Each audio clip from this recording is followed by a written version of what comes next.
kelompok 3 ingin mempresentasikan hasil diskusi kami yang berjudul Implementasi Strategi Induktif. Materi ini kita ambil dari buku kelas 1, semester 1, tema 2, kegemaranku, subtema 1, gemar berolahraga, pembelajaran 1.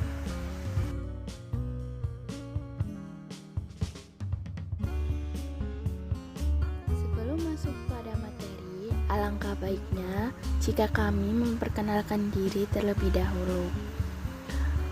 Nama-nama kelompok anggota kami.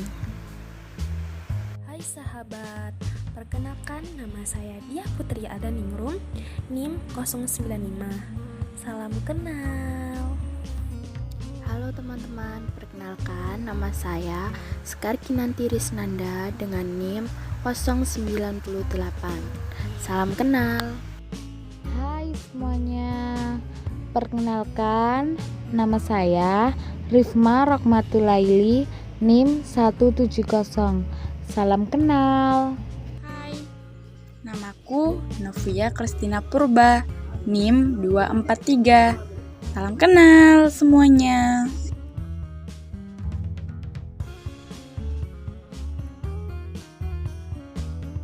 Definisi atau hakikat. Menurut Gerald dan M. Ely 1980, strategi pembelajaran merupakan cara-cara yang dipilih untuk menyampaikan materi pelajaran dalam lingkungan pembelajaran tertentu, meliputi sifat, lingkup, dan urutan kegiatan yang dapat memberikan pengalaman belajar kepada siswa.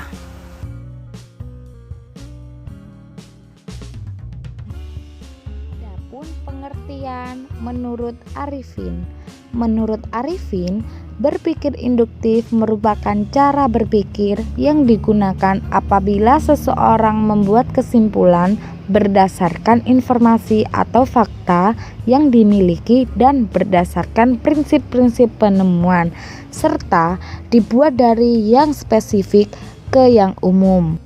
Berdasarkan beberapa pengertian di atas, strategi induktif merupakan sebuah strategi atau cara yang dipilih dalam penyampaian materi pelajaran berdasarkan informasi atau fakta yang dikembangkan berdasarkan logika induktif yang dibuat dari yang spesifik menuju yang umum.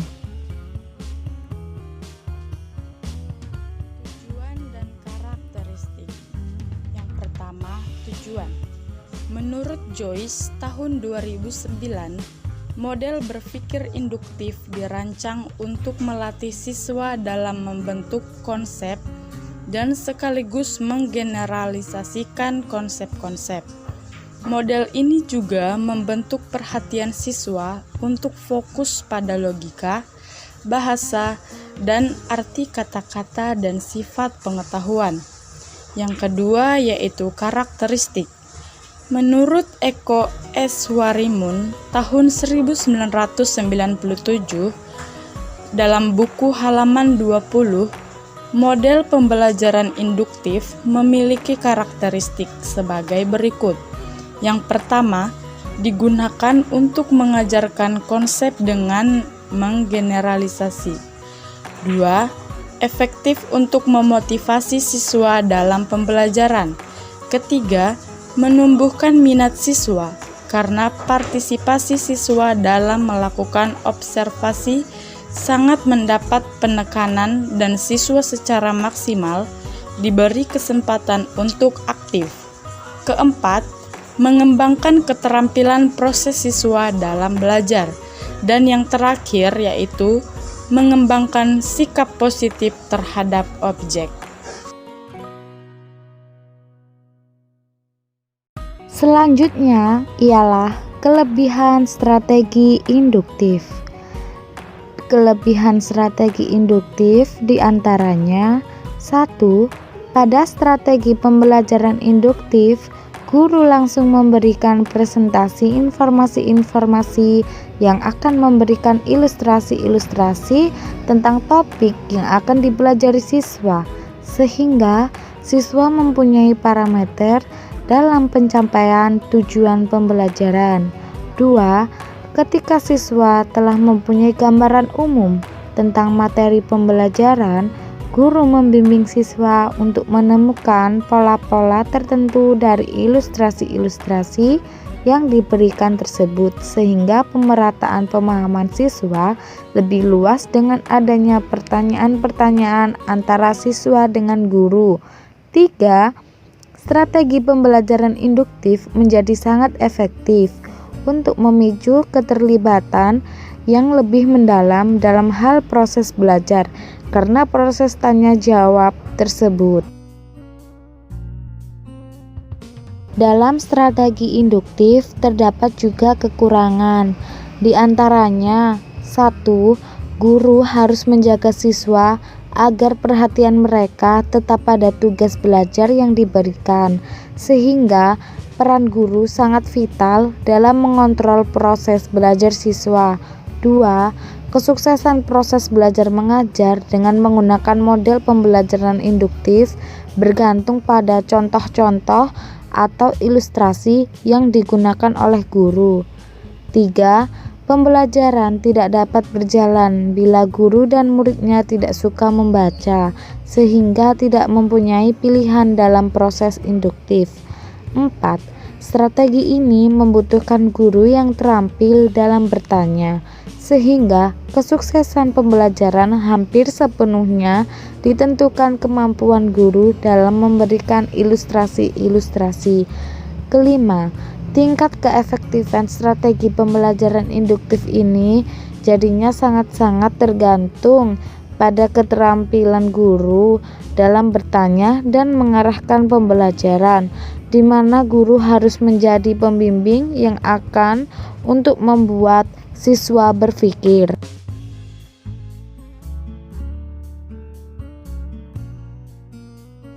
Fase-fase strategi pembelajaran induktif. Yang pertama yaitu pembentukan konsep. Pembentukan konsep sebagai strategi dasar yang merupakan tahapan untuk membentuk dan mengembangkan konsep yang dapat digunakan untuk memproses informasi selanjutnya. Yang kedua, interpretasi data. Strategi kedua ini merupakan cara mengajarkan bagaimana menginterpretasi dan menyimpulkan data. Sama halnya dengan strategi pertama atau pembentukan konsep, cara ini dapat dilakukan dengan mengajukan pertanyaan-pertanyaan tertentu.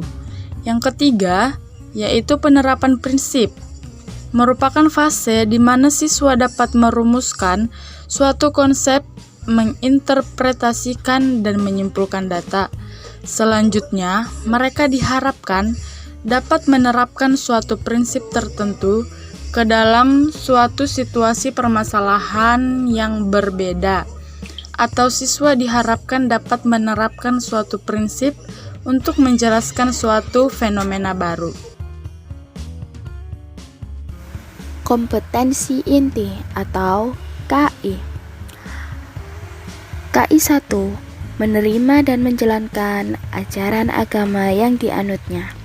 KI 2. Memiliki perilaku jujur, disiplin, tanggung jawab, santun, peduli, dan percaya diri dalam berinteraksi dengan keluarga, teman, dan guru. KI 3. Memahami pengetahuan faktual dengan cara mengamati, mendengar, melihat, membaca, dan menanya berdasarkan rasa ingin tahu tentang dirinya, makhluk ciptaan Tuhan dan kegiatannya, serta benda-benda yang dijumpainya di rumah maupun di sekolah. KI 4. Menyajikan pengetahuan faktual dalam bahasa yang jelas dan logis serta sistematis. Dalam karya yang estetis, dalam gerakan yang mencerminkan anak sehat, dan dalam tindakan yang mencerminkan perilaku anak beriman dan berakhlak mulia. Selanjutnya, kompetensi dasar atau KD dan indikator. Di sini kami memilih 3 mata pelajaran, yaitu Bahasa Indonesia, SPDP, dan PKN. Yang pertama yang akan kita bahas yaitu Bahasa Indonesia. Kompetensi dasar pada Bahasa Indonesia. 3.5 Mengenal kosakata tentang cara memelihara kesehatan melalui teks pendek berupa gambar, tulisan, maupun slogan sederhana. 4.5 Menjelaskan dengan kosakata Bahasa Indonesia dan pelafalan yang tepat cara memelihara kesehatan. Dan indikator dalam Bahasa Indonesia 3.5.4 menyebutkan kosakata tentang berbagai jenis olahraga sebagai cara untuk memelihara kesehatan dengan tepat. 4.5.4 menggunakan kosakata tentang olahraga sebagai cara untuk memelihara kesehatan dengan tepat. Kemudian mata pelajaran SPDP, kompetensi dasar dalam SPDP yaitu 3.2 memahami elemen musik melalui lagu, 4.2 menirukan elemen musik melalui lagu. Dan indikator dalam mata pelajaran SPDP yaitu 3.2.2 membedakan bunyi alam dan bunyi buatan. 4.2.2 memeragakan bunyi alam dan buatan.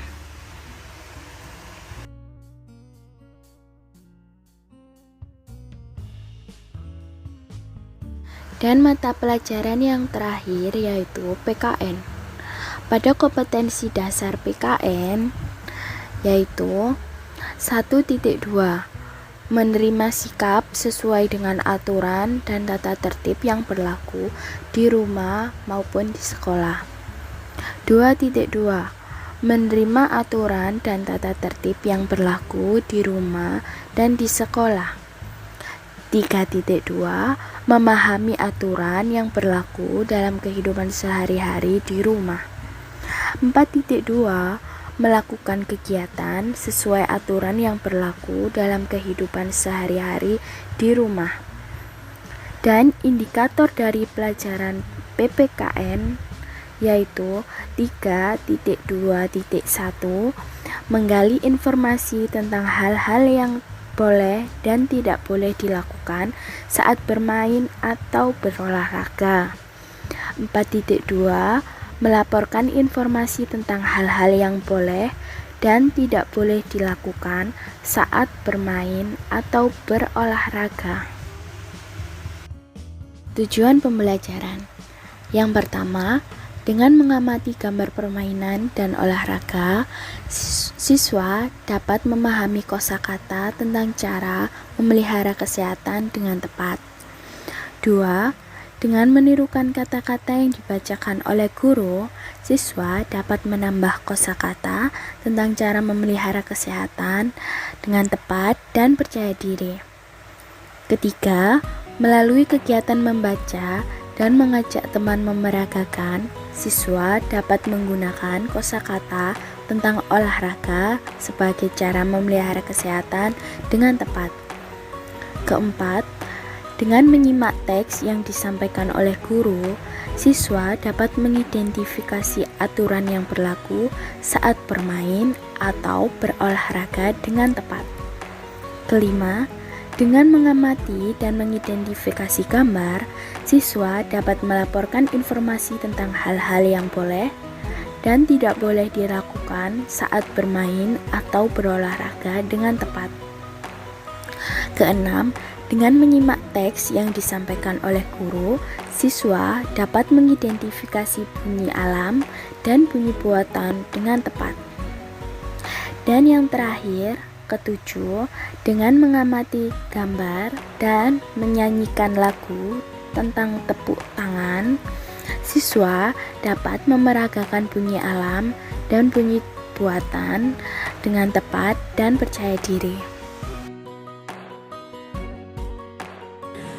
Hai sahabat, saya akan menjelaskan implementasi dari strategi induktif dalam kegiatan pembelajaran. Dalam kegiatan pembelajaran, terdapat 3 tahap. Yang pertama adalah tahap pendahuluan. Yang harus dilakukan pada tahap pendahuluan, yang pertama adalah guru menyapa siswa dan mengkondisikan kelas agar siap untuk belajar. Yang kedua, seorang siswa memimpin doa. Yang ketiga, guru mengingatkan siswa tentang pelajaran sebelumnya dan mengaitkan dengan pelajaran yang akan disampaikan. Dalam kegiatan ini, bertujuan agar siswa dapat mengingat pelajaran sebelumnya dan dapat mengaitkan dengan pelajaran yang akan disampaikan. Pada kegiatan ini, termasuk dalam fase pembentukan konsep atau konsep formation. Kemudian yang keempat adalah guru menjelaskan kegiatan yang akan dilakukan dan tujuan kegiatan belajar.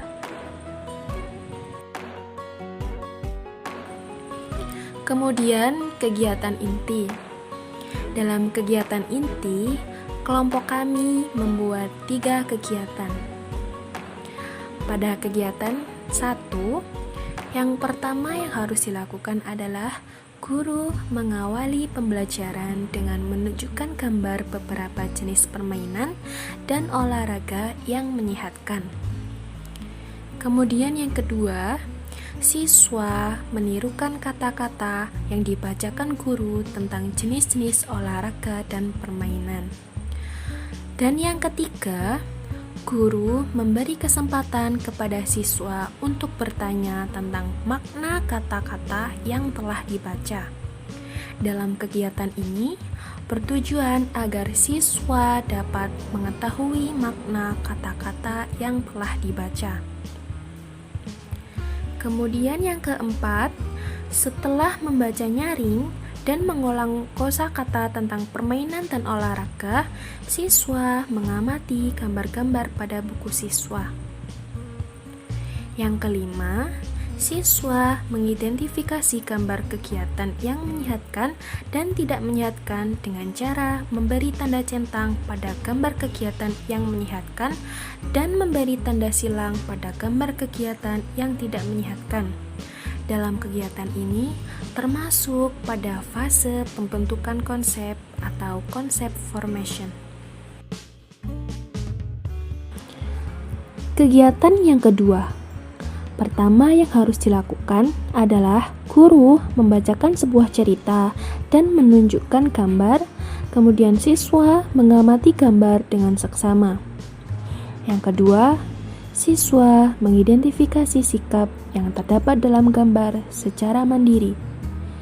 Kegiatan ini bertujuan agar siswa dapat mengetahui secara mandiri gambar mana anak yang mematuhi aturan dan tidak mematuhi aturan.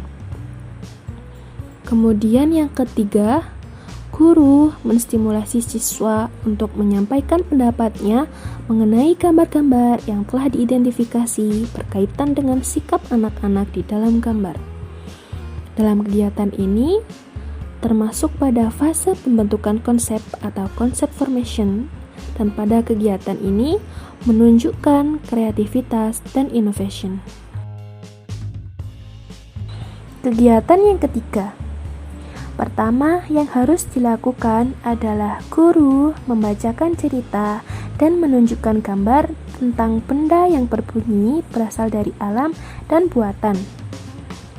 Yang kedua, siswa mengidentifikasi gambar dengan mencantumkan tanda centang untuk bunyi-bunyian alam dan tanda silang untuk bunyi-bunyian buatan. Dalam kegiatan ini, termasuk pada fase pembentukan konsep atau konsep formation. Yang ketiga, guru menstimulasi siswa untuk berdiskusi tentang sumber-sumber bunyi yang telah diidentifikasi. Bunyi angin, petir, sungai, hujan, binatang, dan bunyi-bunyian lain yang dapat ditemukan di alam tercipta bukan karena manusia yang sengaja membuatnya merupakan bunyi-bunyian alam. Sedangkan bunyi gitar, bel sepeda, dan beduk adalah suara yang dibuat oleh manusia yang disebut pula bunyi buatan. Kegiatan ini termasuk pada fase pembentukan konsep atau concept formation dan menunjukkan kreativitas dan inovasi. Kemudian yang keempat, guru bertanya jawab tentang materi yang telah dipelajari. Kegiatan ini bertujuan untuk mengetahui hasil ketercapaian materi. Dan pada kegiatan ini termasuk pada fase interpretasi data atau data interpretation.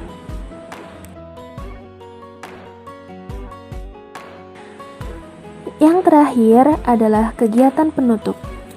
Sebagai penutup, guru mereview semua kegiatan yang sudah dilakukan seharian dan meminta siswa melakukan refleksi kegiatan yang telah dilakukan. Yang kedua, bersama-sama siswa membuat kesimpulan atau rangkuman hasil belajar selama sehari. Dalam kegiatan ini termasuk pada fase penerapan prinsip atau application of principle. Yang ketiga, melakukan penilaian hasil belajar. Dan yang keempat, mengajak semua siswa untuk berdoa menurut agama dan keyakinan masing-masing. Sekian presentasi dari kelompok kami. Terima kasih telah menyaksikan video dari kami. Semoga bermanfaat. Jika ada salah dan kurangnya, mohon dimaafkan. Jangan lupa like, komen, subscribe, dan share sebanyak-banyaknya. Wassalamualaikum warahmatullahi wabarakatuh.